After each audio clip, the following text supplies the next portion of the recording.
I never thought a simple "ma'am" could feel like a mistake until tonight. The office was quiet, the kind of quiet that makes every small sound, a chair scraping, the hum of the air conditioner, feel amplified. And there she was, Miss Langford, mid-40s, graceful, impossibly poised, yet somehow carrying a vulnerability that made her human, irresistible.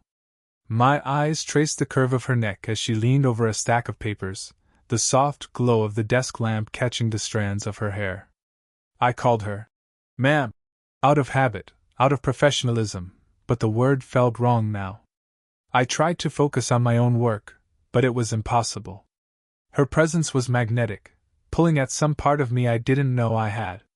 The warmth of her hand brushed mine as she passed a folder, just for a moment, and I felt a charge run through me.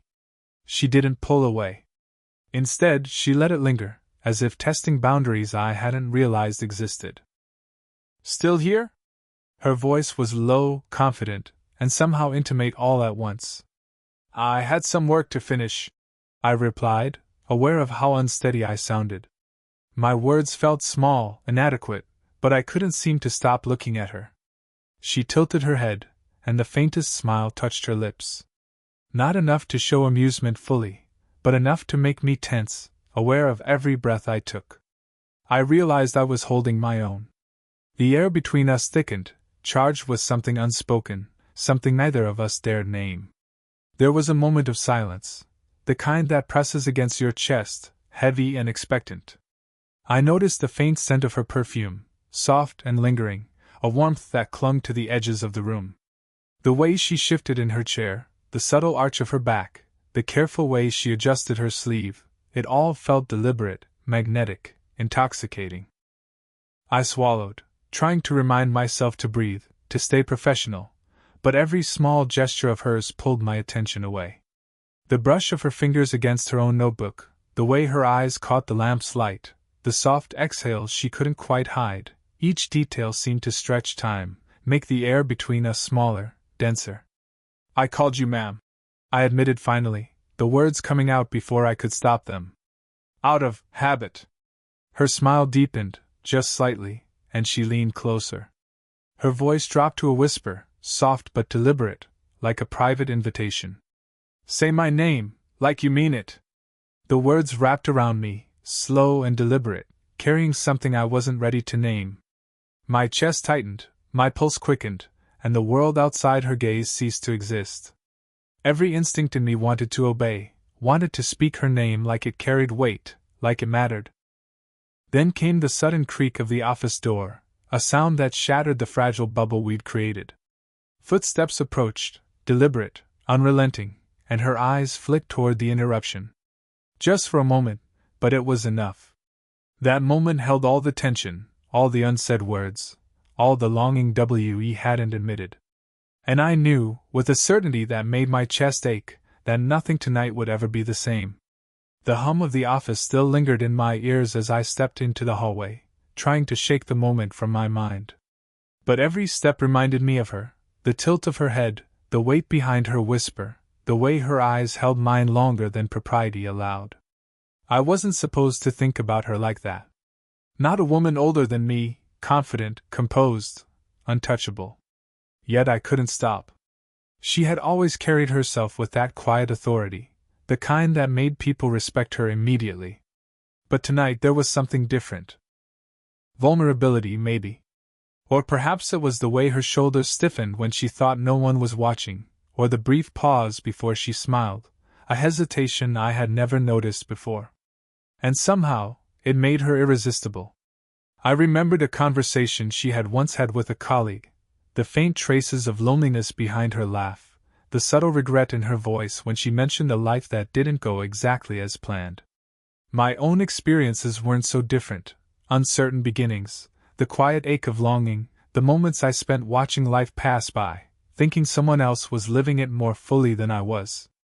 I caught her again near the window, looking out at the city lights, her hand resting lightly on the sill. She hadn't noticed me yet. The soft light made her skin glow. It highlighted the curve of her neck, the slight tilt of her shoulder. I swallowed hard, aware that my chest was betraying me with each shallow breath. "I didn't hear you come in," she said softly, and I jumped slightly, caught off guard. Her presence was immediate, pressing into the space around me, yet carefully measured. I wanted to step closer, wanted to reach for her hand, but I stayed rooted in place. Just stretching my legs, I murmured, aware of how weak it sounded. Her lips quirked into the faintest smile, and she leaned just slightly toward me, as if testing the distance.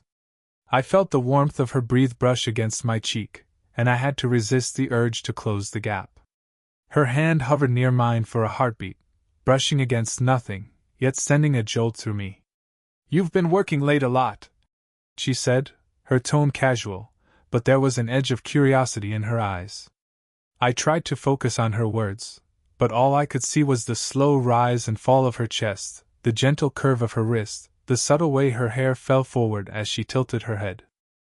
I just like getting things done," I said, forcing a smile I didn't feel. Her gaze lingered on mine, unflinching, as if she could read every thought I was trying to hide. And then, without warning, her hand brushed against my shoulder, brief, almost accidental, yet deliberate enough to make me catch my breath. We stood there like that, the air thick with something unspoken, and for a moment, nothing else in the world existed. No office, no rules, no hesitation. Just her, just me, and the quiet electricity sparking between us. Then she stepped back slightly, letting the moment hang in the air, fragile, charged, waiting. And I realized, with a mixture of fear and longing, that we had just crossed a line neither of us could take back. The office felt smaller that night, every shadow and whisper magnified. I was standing closer to her than I should have been, drawn by gravity I didn't understand. She leaned over a pile of papers, her shoulder brushing mine just long enough to send shivers through my spine. The hum of the air conditioner, the soft tap of rain against the window, it all faded around us. "I didn't expect you to stay this late again," she murmured, her voice low, deliberate. My heart skipped a beat.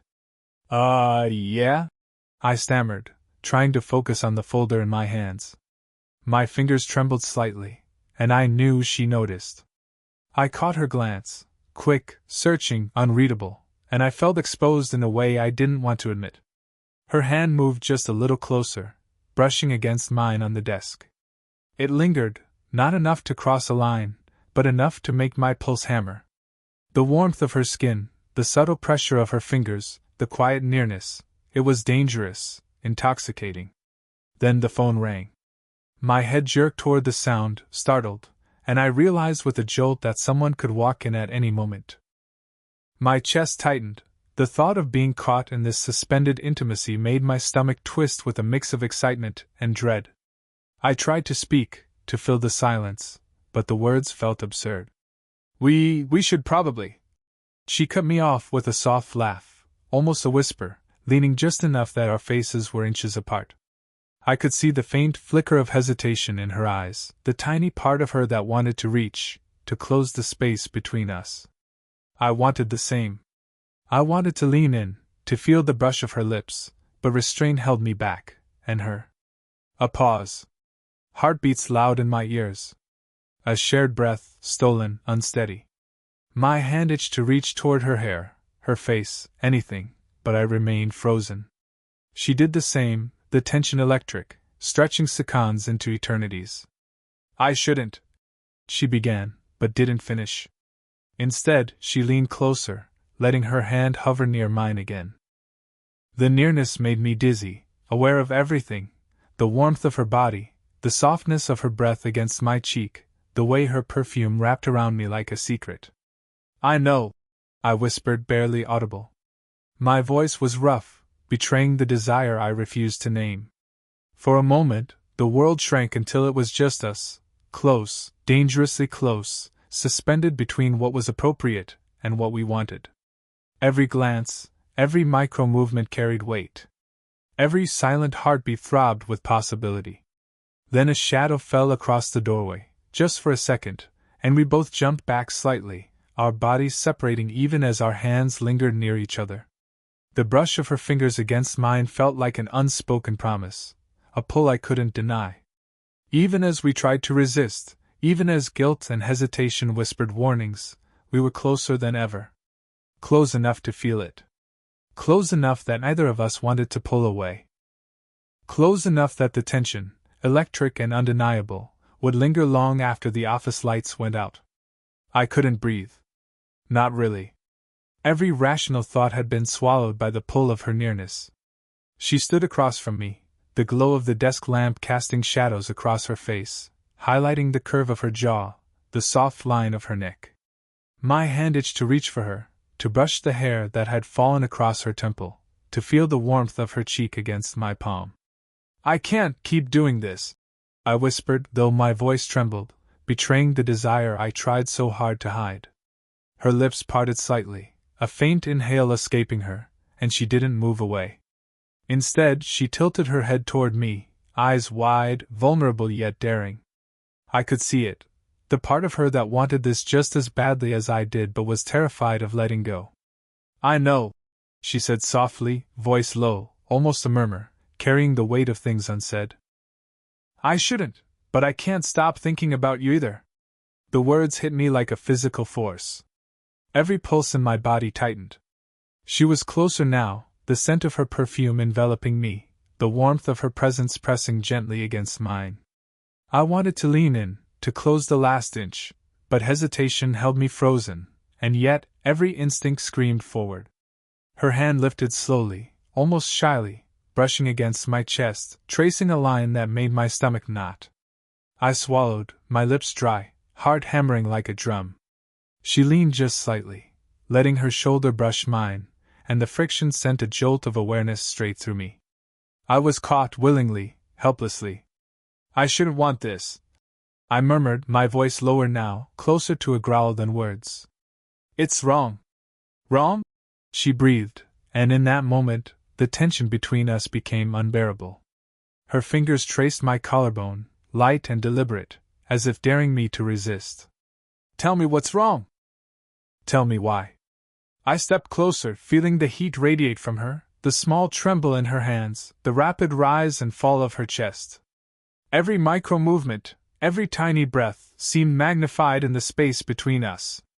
I wanted to confess, to tell her everything I felt, every stolen thought, every longing, every quiet night spent thinking of her. Before I could speak, her lips were near my ear, her voice a whisper that brushed my skin.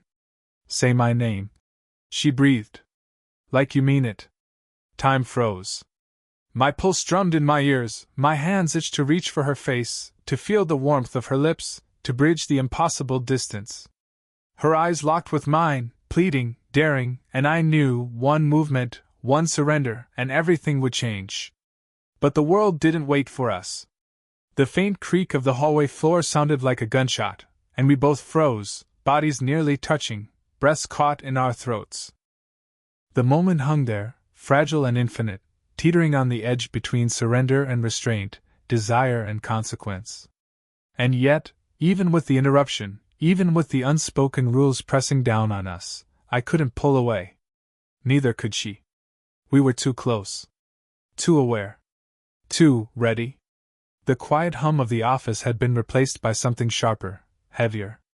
She was standing by the window, back to me, the city lights flickering across her silhouette. I could see the tension in her shoulders, the slight tremor in her hands as she clutched the edge of the desk. Something had changed. I need to tell you something, she said finally, her voice low, almost brittle. My stomach twisted. Her hands brushed against the papers as if grounding herself, but I could feel the tremor ripple through her entire body. I stepped closer, but she didn't turn. What is it? I asked, my own voice quiet, unsure. Even the distance between us felt electric. Her hand reached up, brushing a strand of hair from her face, and for a moment, I wanted to close the gap, to hold her there and tell her it would be okay. But restraint pulled me back, and so did fear. It's not what you think, she murmured, finally turning to me. Her eyes met mine, wide and raw, holding something I couldn't quite read. Someone knows. Someone overheard about us. My chest tightened. The world seemed to tilt, and yet, I was drawn irresistibly closer to her. The fear, the taboo, the thrill, it wrapped around us like a coil I couldn't escape. I swallowed hard, aware of every pulse in my body, every inch separating us. Who? I asked, though part of me didn't want to know.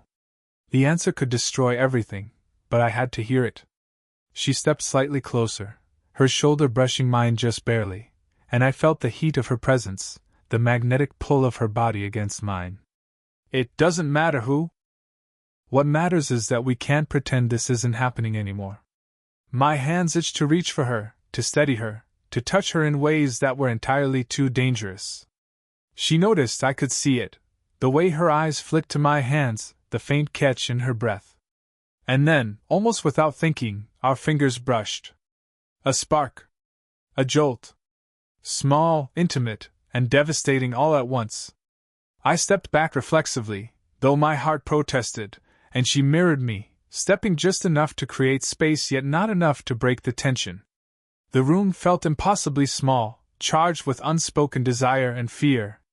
I shouldn't feel like this, I said, voice tight, raw. But I can't stop thinking about you.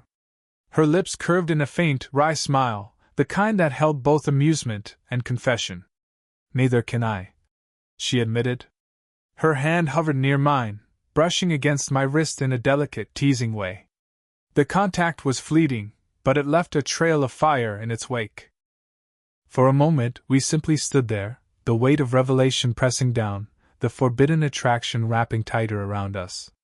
The fear, the desire, the unspoken promise, it was all there, tangible, almost unbearable.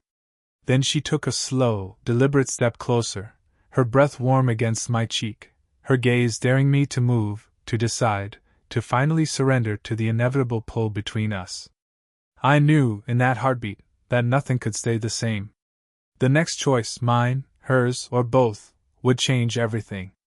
The office was quiet again, but it wasn't the same. The tension between us had shifted, heavier, denser, impossible to ignore. We stood just inches apart, her shoulder brushing mine, the faint warmth of her body pressing against me through the thin space between. Every heartbeat sounded loud in my ears, every shallow breath tangled with hers. I can't keep pretending, I whispered, my voice low, raw. Not with you. Not like this. Her lips parted slightly, her eyes dark and searching, holding mine like she was trying to memorize every flicker of my expression. Then don't, she murmured, and the sound was a spark, igniting something in my chest I couldn't contain. I reached for her, hesitating only for a heartbeat before brushing the hair from her face. My fingers lingered, tracing the line of her cheek, feeling the soft warmth of her skin. She leaned into the touch, and it was enough to send a shiver down my spine. You're sure? She asked softly, though I could feel the tremor in her hands, the quickening of her pulse beneath my palm. Her voice was a whisper, but it carried weight, intention, danger, everything that made this impossible, and yet inevitable. I've never been more sure of anything in my life, I admitted, letting my hands find the small of her back. The contact was brief, electric, tethering us together even as fear whispered we shouldn't. She closed her eyes for a moment, exhaling slowly, leaning against me, letting her presence fill the space around us. The scent of her perfume, the warmth radiating from her skin, the way her hair fell across her shoulder, it all made my head spin. I could feel her heartbeat against mine, irregular, fast, a mirror of my own. I don't want to stop, she whispered, voice catching, full of need and caution, desire and hesitation all at once. Then we won't, I said, my lips brushing the shell of her ear, words soft but deliberate. Every inch of me wanted her closer, wanted to erase the space that had kept us apart for too long. She tilted her head, searching my eyes, and I saw it there, the surrender, the relief, the confession that had been locked away behind composure and hesitation. Slowly, inevitably, our foreheads touched, then our breaths mingled, and the air between us seemed to thrum with the inevitability of what was to come. No words were necessary. Everything we'd felt, the fear, the longing, the stolen glances, the near misses, had led to this. And in that quiet, suspended moment, we understood each other fully, utterly, without pretense. I could feel her hand in mine, tight, grounding, as though we were tethered to the world and to each other all at once. The choice had been made. The risk had been accepted. And for the first time, standing so impossibly close, I knew that nothing, not hesitation, not judgment, not fear, could pull us apart. The office was empty now, the hum of the lights softened, the night settling around us like a gentle blanket. For the first time since this all began, there was no hesitation, no unspoken fear, no stolen glances. Only us. She leaned against me, forehead resting against mine, and I felt the slow, steady rise and fall of her chest. My hand found hers, fingers intertwining naturally, as if they had always belonged there. The warmth of her skin, the subtle weight of her presence, it grounded me in a way nothing else ever had. I was scared, she admitted quietly, her voice low, intimate. Of what people would think. Of what this, us, could mean. I tightened my hold on her hand, brushing my thumb across hers. I was too. But none of that matters now. Not if we're here together. She let out a soft laugh, half relief, half disbelief, and pressed a gentle kiss to my temple. It was slow, deliberate, grounding. I could feel the tension of the past weeks, the near misses, the secret longing, melting away under the simple act of closeness. We moved to the small couch by the window, sitting side by side, knees brushing, shoulders touching. The city lights spilled across the room, reflecting in her eyes, and I realized I'd never felt more at home than I did in this shared silence, this quiet intimacy. Her hand rose to my face, tracing my jawline lightly, and I leaned into the touch. It's strange, she whispered. How quickly everything can change. How right this feels after all the hesitation. I smiled, pressing my forehead to hers. It doesn't feel strange to me. It feels real. And I don't want to go back to pretending it isn't. She nodded, a small smile tugging at her lips, and for a moment we simply existed in that space, together, aware of each other, safe in the truth of what we'd found. Her fingers threaded through mine again, a silent promise that neither distance nor doubt could undo. The age gap, the fear of judgment, the quiet hesitation of days past, none of it mattered here. Only the warmth, the trust, the quiet strength of holding each other close. I leaned down and brushed my lips across her forehead, softly, reverently.